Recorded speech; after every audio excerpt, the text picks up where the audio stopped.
Catapulting Commissions family. What's up, team? Welcome back to this week's episode of the Catapulting Commissions Podcast. I'm your host, Anthony Garcia. I got a treat for you today.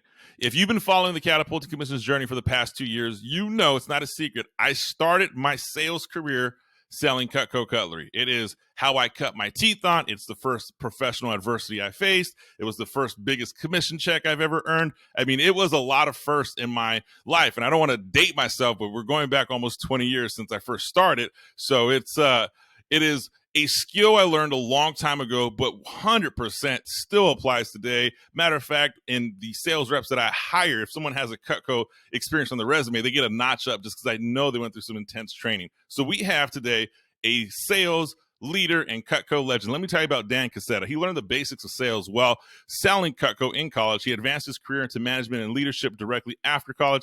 His accolades: he's the most successful field manager in the history of Cutco. He has won 7 national champions, but here's what's even more impressive. He's developed at least a dozen other national championship winners at various levels within the company. He has trained Cutco reps, leaders, executives, managers. He is now leading Cutco's Western region. He's co-authored 2 books. He's also the host of a podcast you can find at Changing Lives Podcast at changinglivespodcast.com. He's widely respected as a leading authority on building a vibrant team culture in a sales setting and developing highly successful sales reps and leaders. Dan, welcome to the Catapulting Commissions Podcast. Thanks, Anthony. I'm glad to be here. Good to have you here, buddy. So let's start from the beginning. And you know, a lot of the audience here are sales professionals, sales executives. They're already in that era of over $100,000 to $300,000 in annualized income. And I always like to hear where people start their journey on. Mm-hmm. Can you give us a high-level overview of the Cutco opportunity that you started, and what is the Cutco opportunity today for people who want to get into their career in sales? Yeah, thanks for asking this, Anthony. So when I started with Cutco, I was 17 years old. I had just graduated from high school, and I had been working the typical kinds of jobs that young people have. A movie theater was my last job before selling Cutco. And I was getting ready to start college and thought, well, maybe it'd be good for me to have a job where I can learn something relevant. So I ended up finding the opportunity to work in Cutco, and I got started as a 17-year-old kid. It's direct sales. You know, we would show the product to people that we knew at first, and then we'd get referrals and kind of build the business from there. And that was the opportunity that I came into all those years ago. The Cutco opportunity has evolved today. For somebody who is, new in sales, it's a great way, as you said, to cut your teeth, kind of get some experience and some training in this area, because sales is so relevant to all areas of life. And for somebody who wants to make it a career, there are a bunch of different avenues of sales with Cutco now that didn't exist back when I started, where people can still be doing demonstrations, but they can also be doing booths at festivals and fairs. They can be selling business gifts to realtors and lenders and things like that. And so it's become a position where there's a variety of avenues for, career for a sales career that's lucrative and that's fun, and that's rewarding. So that's a little bit about where Cutco's at right now. And it's been a great ride for me. It's been a lot of fun. The journey into selling Cutco, you mentioned it's a lot of fun, and you started as a 17-year-old kid. I started as a 19-year-old kid, and I remember going into learning to sell Cutco, right? Not knowing what I didn't know, but I learned sales. But what was really unique and what made me want to stick around in the beginning, right? On top of the commissions, right? I've trademarked Catapulting Commissions. I love making money. It's not a secret. But it wasn't the money. It was the atmosphere, like the team camaraderie. Like from when you walk in the door, I mean, I remember to this day, my original sales manager, Sarah Ibrahim, who's Sarah Andrade now, coming up and shaking my hand and just having this warmth about her. I was like, I want to be part of this group. Is that culture you're creating? I mean, where does that come from? I mean, is that something you're teaching your sales leaders? I mean, you're now at a point where you're hiring the sales managers and you're building the leaders in this organization. But how do you get people to want to stick around? I mean, selling Cutco is hard. Like, it's. I don't want to even say it's hard. I think that's not appropriate because the product sells itself. It's amazing. It's different. It's not what people would sign up for, right? I mean, I was a janitor, I worked retail, I did all of this, and now I go into Cutco. But the atmosphere makes it so much fun. Is that something you're teaching your leaders to do? Yeah, definitely. A big part of our success is it revolves around culture creation, and a part of that is creating a sense of belonging. Right? Like we've always shared with people that it's easy to quit a job, but it's a lot harder to quit a relationship. And that when we can build relationships with our people and create that, and them build relationships with each other throughout the organization, we create that sense of belonging that helps keep people around a whole lot longer, and helps give them a reason to fight through those challenges you described. The things about the job that are hard are easier to get through when you know you have a lot of other people that you're sort of working with that are supporting you, and there's this great spirit of cooperation, as I like to call it, on the team as well. So it's definitely something that we consciously try to work on. And your experience with Sarah right out of the gate would probably be echoed by a large percentage of people that have come into Cutco, and there was somebody there early on in their career that really connected with them at a deep level, and built that relationship. You know, that approach, that engagement of relationship and being involved, and that sense of belonging. It's funny. I was just researching. Right, we're experiencing a time called the Great Resignation. Employment sales turnover reps at an all-time high. I think in August alone, 4.3 million people quit their job. Harvard Business Review just released an article that said the top two reasons people are leaving is, one, a lack of sense of belonging, two, a lack of sense of feeling valued by their companies. And you just said right out the gate, we want people to have this sense of belonging. What is it that your team does, that your sales leaders at Cutco do to create that sense of belonging? Like, I mean, we can go as tactical or as simple as it is, but what are those steps and skills that people are doing that form that bond of belonging? I would say that, Anthony, it starts with trust. I think that it's important that the leader um, does the things they say they're going to do, starting from really small things like being on time and just following through on small commitments, etc. That to me sort of is a foundation where it opens up the opportunity for everything else. I think that the leaders in our organization take a genuine interest in the personal lives of the people that we work with.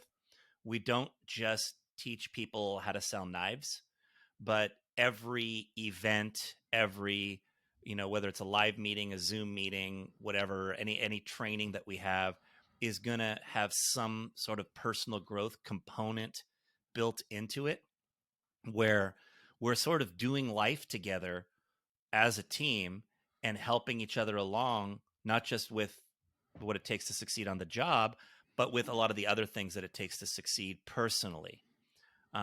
That element as well really creates some deep connections, that it just shows people that we care about them as individuals, not just for what they're producing in the company. I think if anybody came to an event, they'd see that and they'd go, well, geez, they wouldn't talk about stuff like that if they weren't interested in me growing, right? So that element, I feel like, is key, the personal growth culture. And then I might also add, Anthony, that um, we try to help people develop a positive focus in everything that they do, because bad things will happen, challenges will happen, difficulties will happen. We're all going to stumble from time to time. We're all going to have negative experiences. But the quicker that somebody can spin that around into, what is the opportunity here? What is the gift in this challenge? What's next? What am I going to do now? Versus sitting there complaining and wallowing about any challenges that come up. That feeling of positive focus leads to more inspiration, more motivation, more ambition, and just a feeling of feeling good when you're around the people and when you're around the culture. So building that, right, setting an example for that with others, I feel like that also makes a big difference in creating the culture that helps retain and develop people. The positive feeling that you mentioned is 100%, it's contagious. It is so contagious that I know from my days in Cutco, my team meetings. I have a executive sales team now, and I put them together for our first in-person team meeting in almost 2 years, a couple weeks ago. That culture creates excitement and creates energy. We've had to adapt, sales industry as a whole, and from what I've gathered at Cutco, had to make some adaptations too. How did you guys retain that culture during a digital era, right? Zoom, we had to socially distance, we weren't able to get together. How did you keep that culture going during that time? Yeah. Well, the first thing I'll say on that, Anthony, is that I don't think we retained that culture at the same level when we were Okay. 100% digital. So I think we did a great job of maintaining most of the elements of that culture.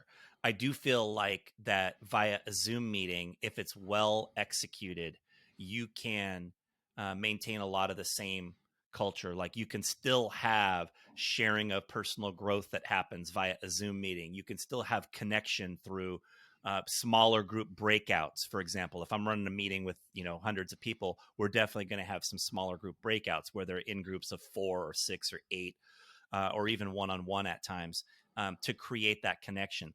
We try to bring in as many voices into the meeting as possible. If I'm running a meeting that has 20 or 30 people via Zoom, we try to make sure that everybody has a chance to share something, whether it's by raising their digital hand and then speaking, or by commenting in the chat box and sharing. We try to make sure that everybody feels involved, and that gives them that sense of belonging. All that being said, replacing in-person activity is next to impossible for a people business. And I do believe that the future of Cutco, as well as the future of most businesses like ours, is one of a hybrid model that's going to combine the accessibility of virtual events with some level of in-person connection as well. So, we've tried to do our best to maintain that culture, and I think we've done a great job of it. But I would be remiss if I didn't say that it takes some level of in person to have the really deep connections. Yeah, you're right. I think that in-person ability, the approach to just interact, there's something to be said for it. I mean, it's human connection 101. It's human interaction. It's what we like to do. But I like how you said, right, getting in the Zoom settings, trying to make everyone feel involved, having this hybrid approach of keeping everybody engaged. I mean, in that capacity, I mean, I would even almost consider that in a large setting, it might be easier sometimes to grab people on Zoom who are feeling disconnected, because you can see them, they haven't spoken up, you can see their names, versus sometimes that team setting, that team environment, you get 30, 40, 50 people in a room. It takes a good Hawkeye to find out, hey, Sally hasn't participated, Joey hasn't said something, like I don't know how they're feeling. So you put a team around you in that virtual space, you get people engaged. I think it does create the opportunity. It's a different skill set, for lack of Yeah. better words. So Yeah, it certainly is a different skill set. And we've studied it, and we've brought in experts to help, our people learn about how to get great at running virtual events. And we certainly have a lot of content on that as well that I could share with you or your audience that has helped us. yeah, absolutely. And I would love to share some stuff with the audience, specifically about this journey that Cutco takes people on, that sales takes people on. A lot of the Catapulting Commissions family has aspirations to get into sales leadership, sales management, or sales entrepreneurship. They own their own business. They run their own organization. But every single person, period, starts at that sales component. I mean, that's where we start. We work our way up. I would love to hear your thoughts on this. You have trained and hired and developed some of the best Cutco sales reps in company history. I would even argue on some of the people you've trained and developed are some of the most influential sales and business thought leaders just in the world. And I'm not going to name drop some of the people that have come through your organization, but this isn't something that, it's not just you have the pedigree. It says I've developed and created some of the most influential people. We all start at the same place, selling something in the beginning. So for the new Cutco sales rep, the new person that's looking to break into sales, what are some of those skills that people need or develop to be successful in a sales career? Yeah, I'd love to talk about this, Anthony. This is a great question. One of the things that I loved about coming into Cutco when I was brand new was that my pay was based on my results. When I worked at the movie theater, if I worked twice as hard as others, I didn't get paid twice as much. I got paid about the same, maybe a tick more. But it wasn't like I could double my pay or triple my pay. I couldn't catapult my commissions when I was working at the movie theater, right? Whereas here at Cutco, you get that chance. And so it's the greatest thing about the job. And it's also the most challenging thing about the job is that it exposes people's developmental needs. Now, it's much greater to have those developmental needs exposed when you're 17 or 19 than when you're 30 or 35 or 40 trying to pay a mortgage and support your kids, right? Like that's one of the great things about Cutco is that it created that opportunity for someone to be able to have a pay that was based on their results.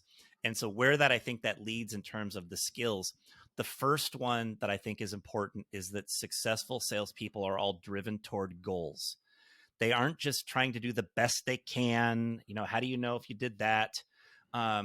They have specific objectives in mind all the time.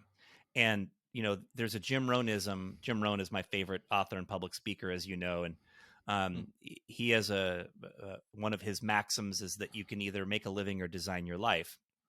And the most exciting way to live is not just making a living, it's designing your life. Well, designing your life starts with setting and achieving small goals.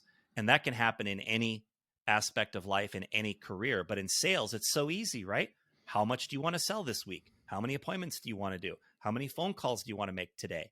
Right? These are all small little measurable steps that people can begin to take. And when you set and achieve small goals, it's the first step in designing your life. Ultimately, you can set and achieve much larger goals and much grander visions when you learn that process of deciding what you're going to do, going after it, seeing how you do, discussing it with your mentors or your peers, and getting to a point where you're achieving your goals more often than not. So goals would be one key thing that I would throw in there first, Anthony, as a skill to succeed in sales.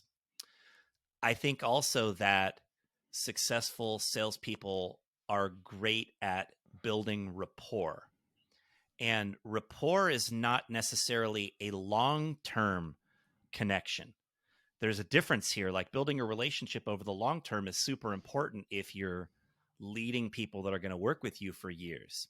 But if you're meeting a customer that you're going to talk to, as we do in Cutco, for an hour or an hour and a half, or even in most sales cycles where you're not necessarily dealing with somebody over a long period of time, just that ability to create an instant connection with someone is really important. Some people seem to have that naturally, but if you feel like you don't, I do feel like it's something that can be developed, particularly if you pay attention to who are the people in your life that you feel like have this ability to connect instantly. And you ask yourself, what is it about them that creates that? A lot of times it's a genuine interest in others. It's an ability to ask good questions. Some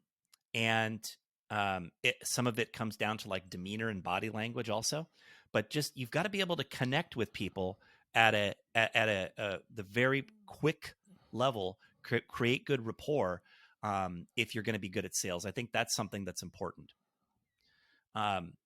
If I were to continue with skills of salespeople, a salesperson's presentation skills are crucial. Whatever product it is that you're selling, there are key points that must be presented, key benefits to the customer that must be presented. There are strategies involved in presenting, right? Where you maybe are going to pre-frame some of the objections that they might have. You're going to handle those before they come up. These are all parts of the process of presenting what it is that you're selling. And any good salesperson does not go in off the cuff to a sales presentation. They practice, they work on their game. There are certain parts of their approach that are probably scripted. There are other sections where it's going to, move different directions based on the customer.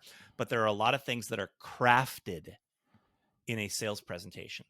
The right words with the right tonality and the right timing. That's all important. You can't expect to be a champion in sales if you haven't crafted your game. And along those lines, the best salespeople are always continuing to work on that, right? I think about a guy you and I know, Brandon Brown, right? One of the finest salespeople in Cutco. And that guy is always working on his game. He's always having conversations with other top leaders about, how did this feel? What did you think of when I did this? Right. And they're working with each other. Two of my top salespeople in the Western region, Brandon and Deanna Scortino, are both in the same area, and they constantly are working on their craft together. So that's a part of that same skill level. Maybe related to this also is ability to close the sale, right? Like there's great presenters and then there's great influencers. And you certainly don't want to be known as a great presenter that doesn't influence, right? Because how much money do you make on the sales you almost get? 0. Exactly. Right. So you got to be able to take the customer past whatever typical hesitation customers have to actually say yes. And in any field, in any type of selling, customers are going to have certain built-in hesitations. And those are, a great salesperson is able to handle that and get them past that to where they take action. That's a whole nother podcast we could do for, an hour. Yeah. So those are some of the skills. If I was to try to put a bow on this one, Anthony, I would say that taking massive action is critical in sales. You have to be willing to just put yourself in the game, occasionally fail, often struggle, make plenty of mistakes, and learn through that process.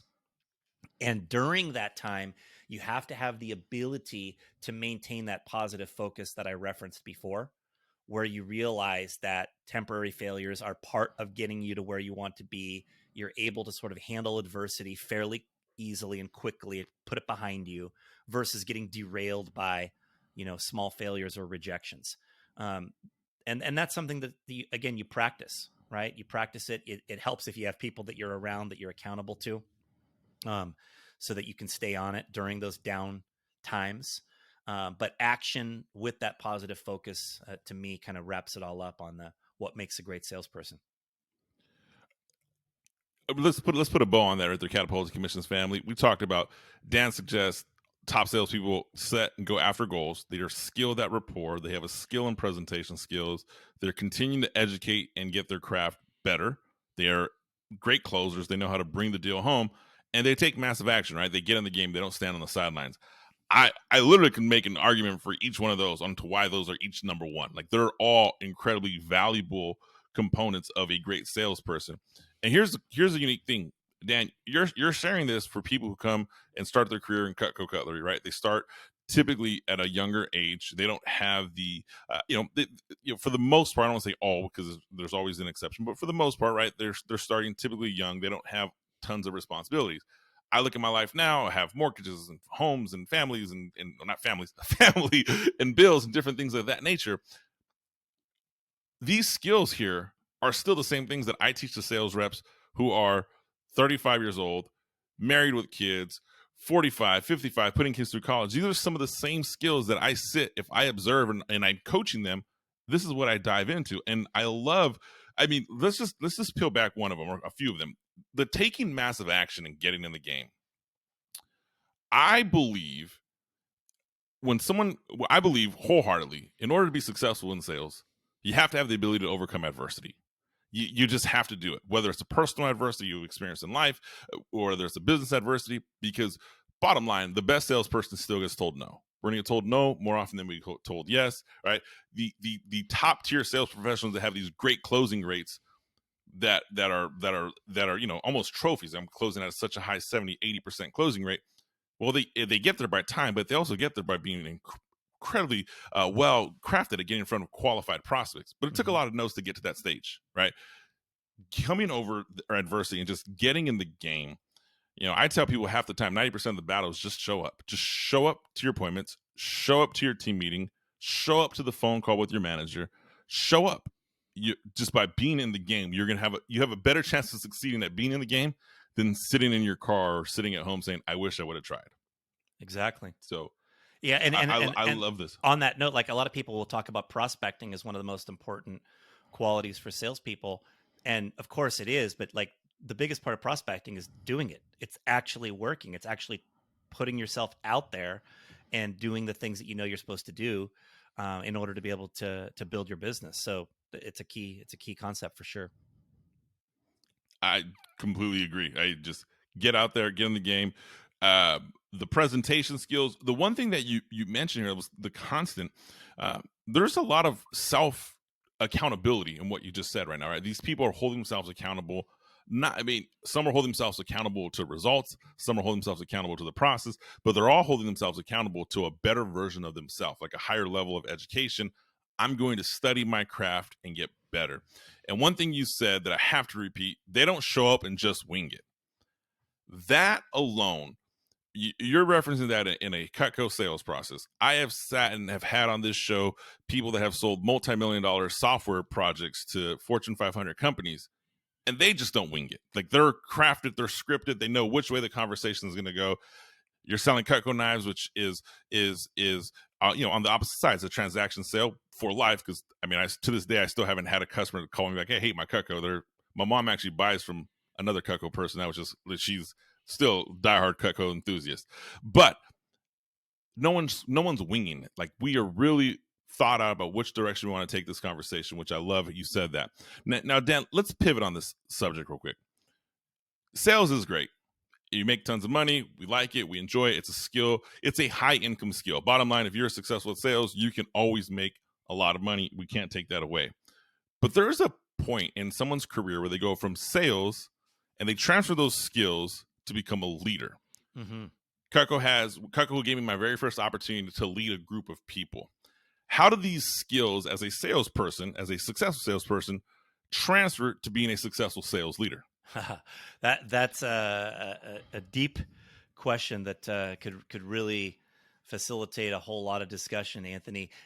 Everything is similar, as you said, but it's similar in a different way. The ideas of goal setting and connecting, and what are the things that you say when you're training people, and closing the sale is a little bit different. It's getting people into their own action. And all the other stuff like that, it all applies. I would first say this to anybody who's in sales and is going to become part of management or leadership. It's a mistake to assume that just because you're a great salesperson, you'll be a great manager. That is a huge mistake. There are different layers to being a manager. Goals, for example, don't just become your own goals, but they become dual level. So yeah, you have your own goals for the team, but the way that your own goals for the team are achieved is if many of your individuals achieve their goals. So you have to immerse yourself in the goals of your individuals. You have to be able to paint a vision for them of what's possible for them so that they set their own goals. They ideally set high goals. They realize how they fit into the team goal. I think longer term connection becomes a lot more important than instant rapport.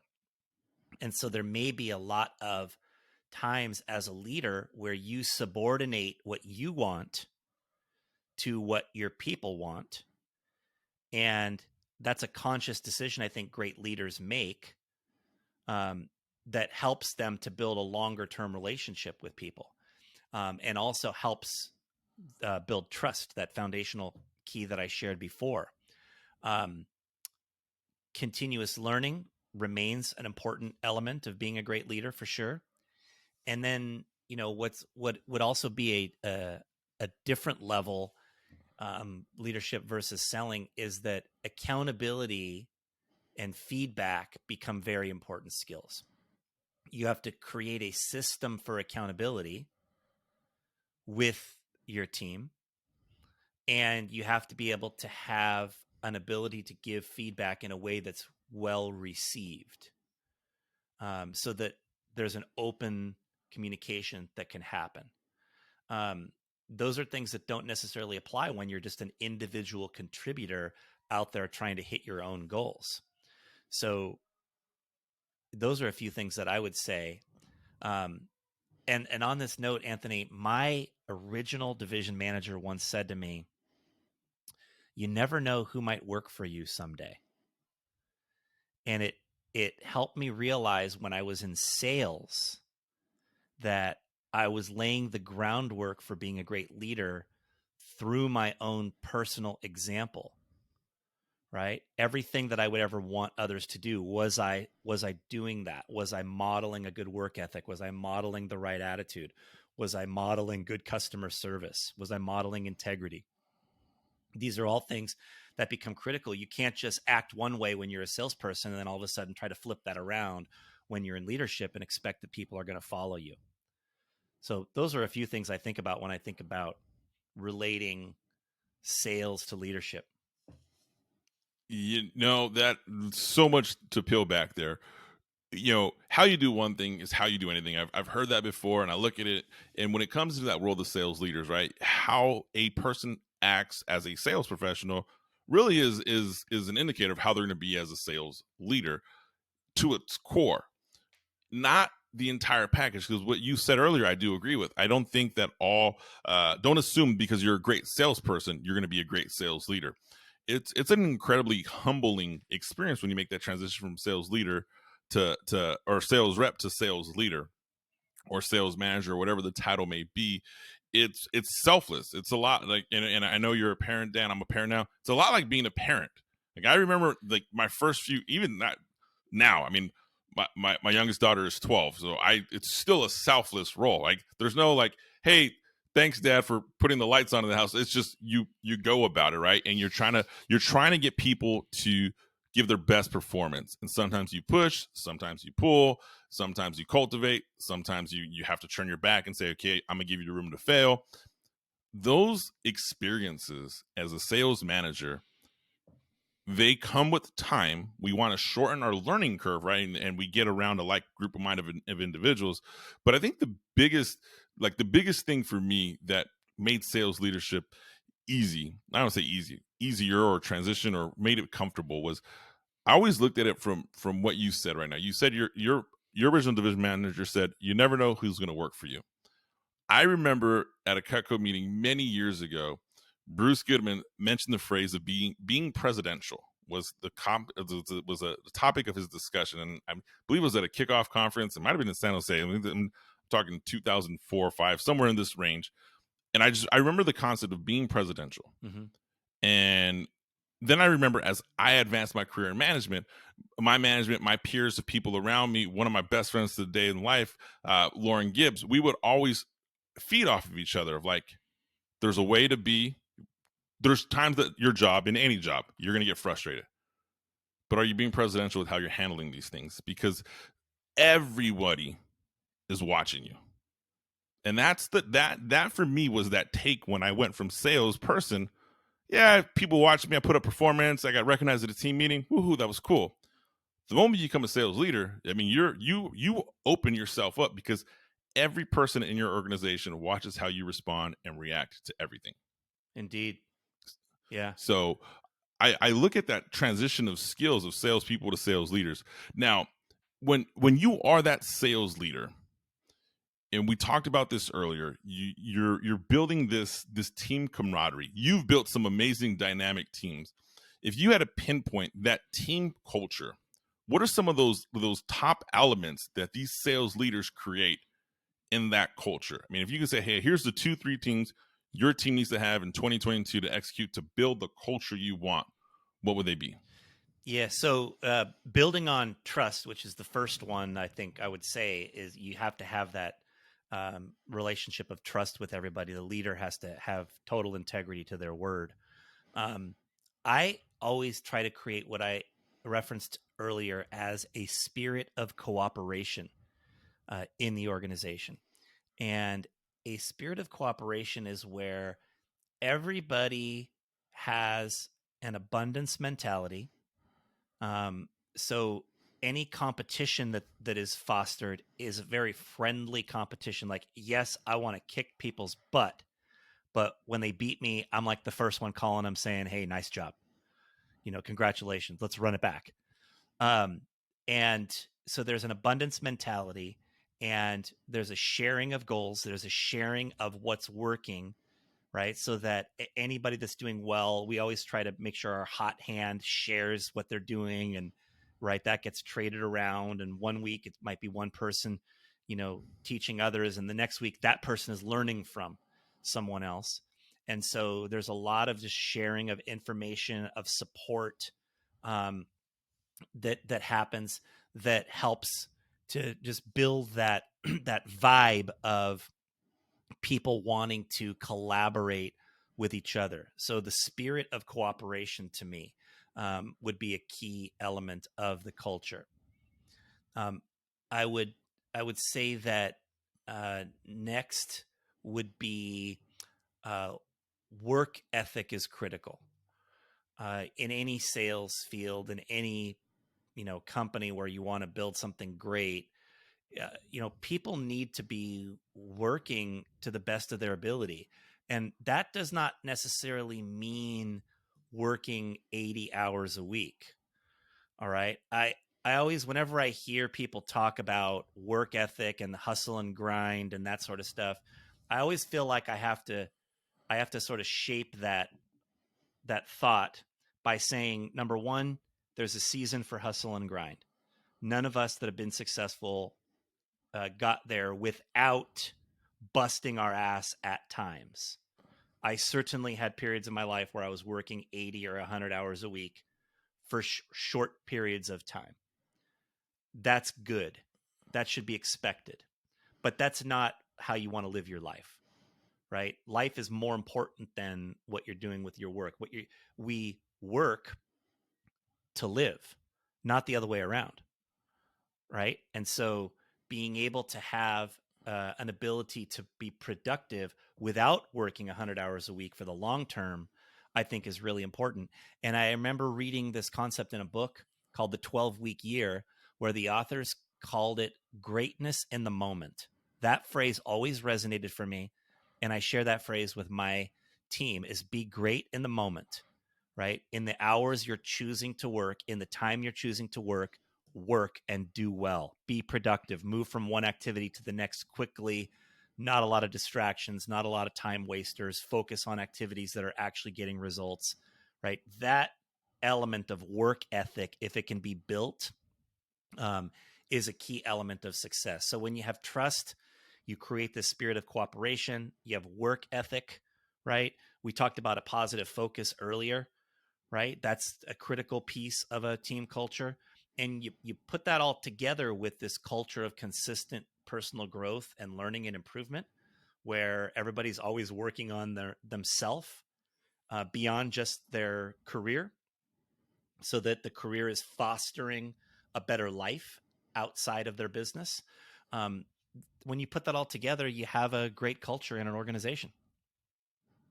Man, so many times you've referenced trust as the original foundation, which I think is incredibly powerful, impactful, and I would argue that's probably one of the most important things. Can't work somewhere you don't trust. But everything else you go to, right? You're talking about the culture of accountability, work ethic, the spirit of cooperation, the competition. I mean, even acknowledging there is seasons of hustle and grind. Like, we're going to work hard together, guys. There's going to be times where, hey, this is going to be a rough road, but we're also going to celebrate at the end. We're also going to take some time to debrief. I love that concept. One of the things about culture, I don't know if you ever heard one of the Blue Angels. I can't remember the guy's name. Is the Blue Angels, and he speaks. He talks about leadership and culture, and he always talks about the importance of the debrief. Right? You're going to work incredibly hard, but you're going to have a moment where you debrief and take time, analyze, reflect what just happened. And so he acknowledges the hustle and bustle, and you're essentially saying that there is that spirit of time to get together.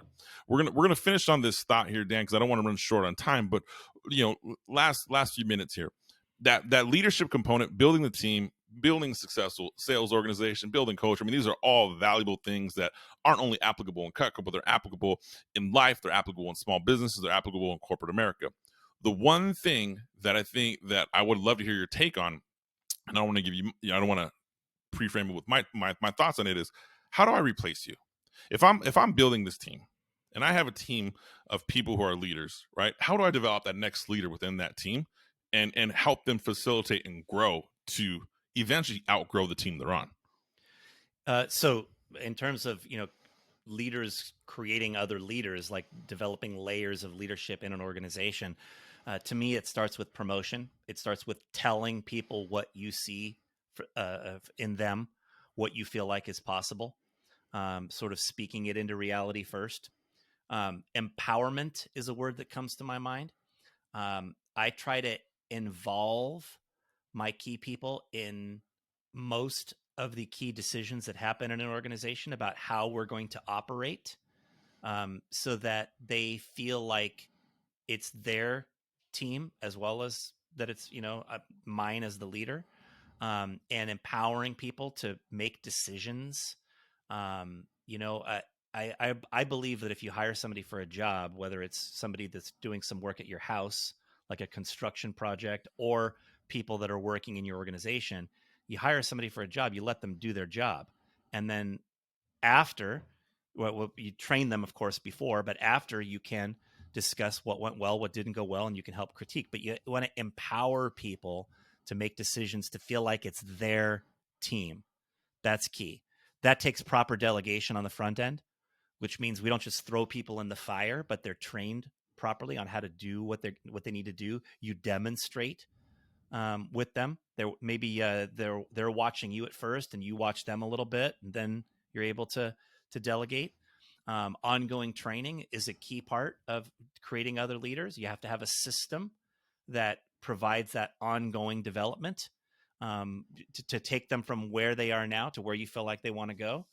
And then I always try to remind people that all development begins with self-development, and that as long as you're continuing to grow as a leader, that provides you the opportunity to pull other people along with you. So powerful, so true.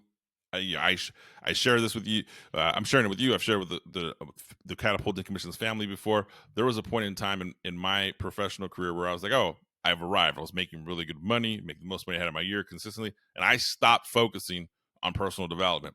And it wasn't long before, I had found myself really comfortable. I was always in the circle I was hanging in. I made the most money. I had all the, and I was like, okay, I'm not growing. And so opportunities started slipping. The results started suffering. And it wasn't until I said, okay, I'm going to make myself uncomfortable and get around some people who are complete killers in business and be the low man on the totem pole again, that I started growing as a leader. And I mean, I did this about 5 years ago, where I was like, holy crap, I need to continue on my own personal development. So I love how you said that. I love, giving that promotion to that person and telling them what you see in them. That feedback is life-changing. When you tell somebody what you see in them and you build them up. I mean, I still remember some of the first people who told me they saw leadership traits in me, and they were in the Cutco organization. And here I am nearly 20 years later in a position of leadership, owned a couple companies, and you're looking and you're like, wow, what you saw, I didn't see it myself at the time, but I do see it now. And now can I create that new person behind me? So I love that, Dan.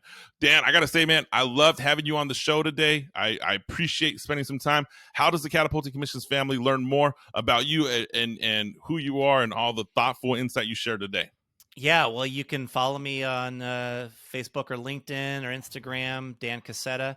My website is dancasetta.com, and the podcast is at changinglivespodcast.com.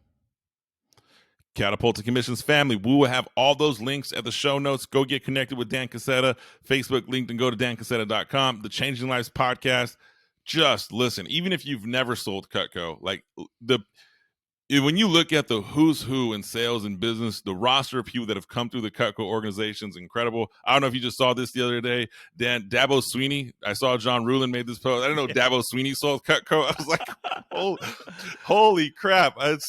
The community of Cutco alumni is incredibly impactful. And if you don't know John Rulin or Dabo Sweeney, Clemson University, Giftology, go look. I mean, it's the Changing Lives podcast has some of the best, just outright leaders, thought leaders, sales leaders, just humans on that show. So go listen to that show. That is my personal request to you, Catapulting Commissions family. Do me a favor. You know what to do. Like, subscribe, comment, and I will see you next week.